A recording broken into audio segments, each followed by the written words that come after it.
اگر در خلال روزهای گذشته از شرکت گوگل پیامی دریافت کردید که شما بایستی که رمز عبور جیمیل خودتون رو عوض کنید، این معنیش این هست که اکانت گوگل شما و پست الکترونیکی جیمیل شما در شمار اون اکانت هایی قرار داره که متاسفانه در طول 5-6 هفته گذشته دولت جمهوری اسلامی ایران موفق شده به بخشی از اطلاعاتش دسترسی پیدا کنه. حدس ما این هست که دولت جمهوری اسلامی ایران در حال حاضر مشغول تجزیه و تحلیل این اطلاعات و شناسایی اون مواردی است که براش حساس و امنیتی تلقی میشن. بنابراین اگر از ایمیل خودتون، از جیمیل خودتون برای تبادل اطلاعات حساس و مواردی که میتونه برای خودتون یا افراد دیگه مشکل‌زا باشه استفاده کردید، قدری لازم هوشیار باشید، اون افراد رو آگاه کنید تا به هر حال با هوشیاری اسناد، چه کامپیوتری چه کاغذی، اسناد و مواردی رو که میتونه امنیت خودشون رو به خطر بیاندازه و براشون ایجاد مشکل کنه، اینها رو از بین ببرن. اگر اسنادتون رو روی هارد دیسک و به صورت کامپیوتری از بین میبرید، لطفاً این توجه رو داشته باشید که این اسناد رو با استفاده از نرم افزارهای غیر قابل بازیافت کنید. یکی از این نرم افزارها نرم افزار سی کلینر هست. به هر حال شرکت گوگل یک سری راهنمایی‌ها و توصیه‌هایی رو برای اون دست از کاربران ایرانی که دولت تلاش کرده به اکانت جیمیلشون وارد بشه منتشر کرده.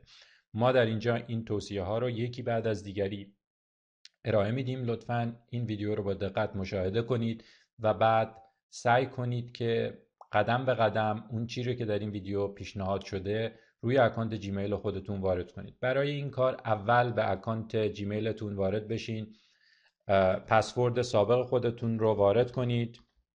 اولین کار قبل از هر چیز تغییر پسوردتونه. برای تغییر پسورد میتونید به این قسمت برید، در قسمت اکانت ستینگ changing your password. از پسوردی استفاده کنید که شامل حروف بزرگ، حروف کوچک، علائم مثل ادساین و ارقام باشه. بعد از اینکه پسوردتون رو تغییر دادید، باید توجه داشته باشید که اگر فردی که از ایمیل شما سوء استفاده کرده سوالات امنیتی اکانت شما رو در اختیار داشته باشه، باز هم میتونه پسورد شما رو ریست کنه و یا یک پسورد جدید تعریف کنه. بنابراین بسیار ضروری است که وارد این قسمت بشید و اولا ایمیل ثانویه خودتون رو کنترل کنید. اگر ایمیل ثانویه‌ای نداشتید و اینجا الان یک ایمیل دارید مشاهده میکنید و دارنده این ایمیل رو نمیشناسید، 100% اکانت شما مورد سوء استفاده قرار گرفته. این ایمیل ثانویه رو فوراً پاک کنید. توصیه من به شما اینه که اصلا اکانت جیمیل فعلی خودتون رو حتی اگر این حالت پیش اومد کلاً ببندید. اینجا میتونید یک اکانت ایمیل ثانویه تعریف کنید که در صورتی که دسترسیتون به اکانت جیمیلتون از بین رفت، پسوردتون رو فراموش کردید یا پسوردتون عوض شد، پسورد جدید به اون ایمیل پست بشه براتون. برای کاربران ایرانی امکان دوم یا SMS یا پیام‌های کوتاه وجود نداره. اگر فردی هستید که در خارج از ایران استفاده میکنید و این سرویس SMSتون فعاله و الان موقتا در ایران به سر میبرید، لازمه که شماره موبایل خودتون رو اینجا کنترل کنید که این شماره واقعا متعلق به خودتون باشه. قسمت سوم قسمت بسیار مهمی است، قسمت security question. اینجا زمانی که این سوالات امنیتی گوگل رو شما اینجا مشاهده میکنید، مثلا اسم نزدیکترین دوستتون در زمان کودکی چی بوده، اسم اولین آموزگارتون چی بوده و اسم اولین مدیر جایی که براش مشغول به کار شدین برای شغل اولتون چی بوده، اینها رو کنترل کنید. میتونید این رو عوض کنید و به هر حال موردی رو انتخاب کنید که یک، فقط خود شما بدونید و دو، عرض کنم که یادآوریش براتون ساده باشه. قسمت چهارم قسمت بسیار مهمیه، authorizing applications and sites. ببینید در اینجا اگر به هر نوع برنامه کاربردی اجازه دادید یا اینکه برنامه کاربردی رو مشاهده میکنید که شما اون رو نمیشناسید ولی اینجا بهش اجازه داده شده که ایمیل های شما رو دانلود کنه، به محتوای جیمیل شما دسترسی داشته باشه، وارد اکانت گوگل شما بشه، لطفاً این رو از اینجا پاک کنید. در اینجا ممکنه لیست دستگاه‌های بسیار متنوعی باشه، مثلا آیفون یا موبایل اندرویدتون یا اینکه برنامه‌هایی مثل آوتلوک یا تندربیرد شرکت موزیلا، و میتونید اینها رو هم غیر فعال کنید اگر نمیدونید که چه کسی اینها رو وارد کرده. بنابراین بهتره که همه اینها رو پاک کنید. بسیار خوب. در این مرحله لازمه که تغییرات رو به این شکل ادامه بدیم. اولا به قسمت تنظیمات جیمیل خودتون برین در این قسمت و بعد وارد قسمت سوم، گزینه سوم یا Accounts and Import بشین. اینجا همون قسمتی بود که ما میتونستیم پسورد رو عوض کنیم، سوالات امنیتی رو عوض کنیم و تنظیمات پیشرفته تر امنیتی رو. اینجا توجه کنید که اسمی که ایمیل داره با این عنوان ارسال میشه اسم خود شما باشه.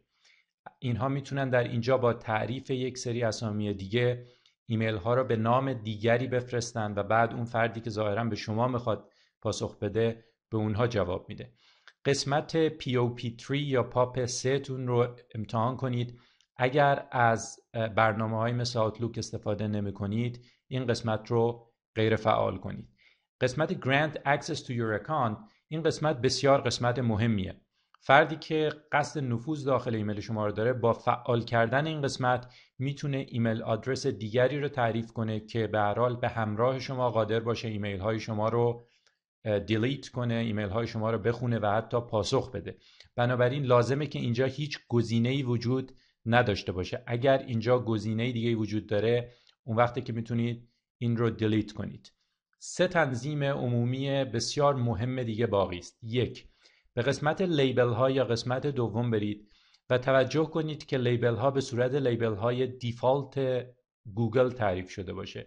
لیبل جدیدی رو اینجا نبایستی که مشاهده کنید. افراد میتونن با نفوذ به داخل جیمیل شما لیبل ها و فیلتر های جدیدی رو در اینجا تعریف کنند. ببینید الان اینجا هیچ فیلتری وجود نداره. میتونن لیبل و فیلترهای جدیدی رو تعریف کنن و بعد نامه هایی رو که از سوی یک شخص به خصوص یا یک نهاد به خصوص به شما ارسال میشه اونها رو پاک کنن یا حتی اونها رو با استفاده از قابلیت فورواردینگ به یک ایمیل دیگه بفرستن. یعنی ایمیل ها زمانی به دست شما برسن که اونها قبلا این ایمیل ها رو خونده باشن یا اینکه این ایمیل ها اساسا به دست شما نرسن. بنابراین در این قسمت فورواردینگ دقت کنید که تمام اینها دیسیبل باشه. شما اگر از POP استفاده نمی کنید اینها نبایستی که انیبل باشه و اگر از آیمپ استفاده نمی کنید، اگر از دستگاهی مثل آیپد یا آیفون یا موارد دیگه‌ای که از آیمپ استفاده میکنن استفاده نمی کنید اینجا هم باید دیسیبل باشه. فورواردینگتون رو کنترل کنید که ایمیل های شما به هیچ آدرس دیگه اینجا فوروارد نباید بشن مگر اینکه آدرس متعلق خودتون باشه و خودتون این رو تعریف کرده باشید. همینطور که میبینید اینجا میتونید یک فیلتری تعریف کنید یا افرادی که به داخل ایمیل شما نفوذ کردن میتونن فیلتری تعریف کنن که برخی از ایمیل های شما رو که از یک فرستنده به خصوص میاد به یک ایمیل دیگه فوروارد کنن. بنابراین فوروارد، فیلتر و لیبل هاتون رو کنترل کنید. اگر چیزی اونجا وجود داره همه اینها رو پاک کنید. توصیه آخرم این بحث چت هست. در قسمت چت لطفاً هیچ وقت تاریخچه چت خودتون رو و مکالماتی که با دوستانتون دارید رو بایگانی نکنید. اساساً بایگانیتون رو خلوت کنید. اینجا میتونید انتخاب کنید که never save chat history. به همین خاطر تمام چتی که با دوستانتون میکنید هیچ وقت عرض کنم که سیف نمیشه و به هر حال در این قسمت کنترل کنید که قسمت never save chat history فعال باشه و در ضمن بایگانی های دیگرتون رو مثل اینباکس، مثل بایگانی کانتکت هاتون اونها رو هم توجه کنید که موارد حساس و غیر ضروری اونجا ذخیره نشده باشه. همونطور که شاید بسیاری از کاربران بدونن گوگل تمام سرچ های شما رو آرشیو میکنه. به خاطر اینکه این عمل رو متوقف کنید در این قسمت وارد گزینه وب هیستوری بشید و بایگانی کردن سرچ هاتون رو توسط این گزینه پاز متوقف کنید. همچنین تمام سرچ های شما سالا ماهای گذشته جایی ذخیره شده که اینها رو میتونید با انتخاب remove و remove all web history پاک کنید. زمانی که این کار رو انجام دادید دیگه گزینه اینجا وجود نداره، موردی وجود نداره. از اکانت خودتون میتونید حالا خارج بشین و نهایتاً حافظه مرورگرتون رو پاک کنید. متشکرم.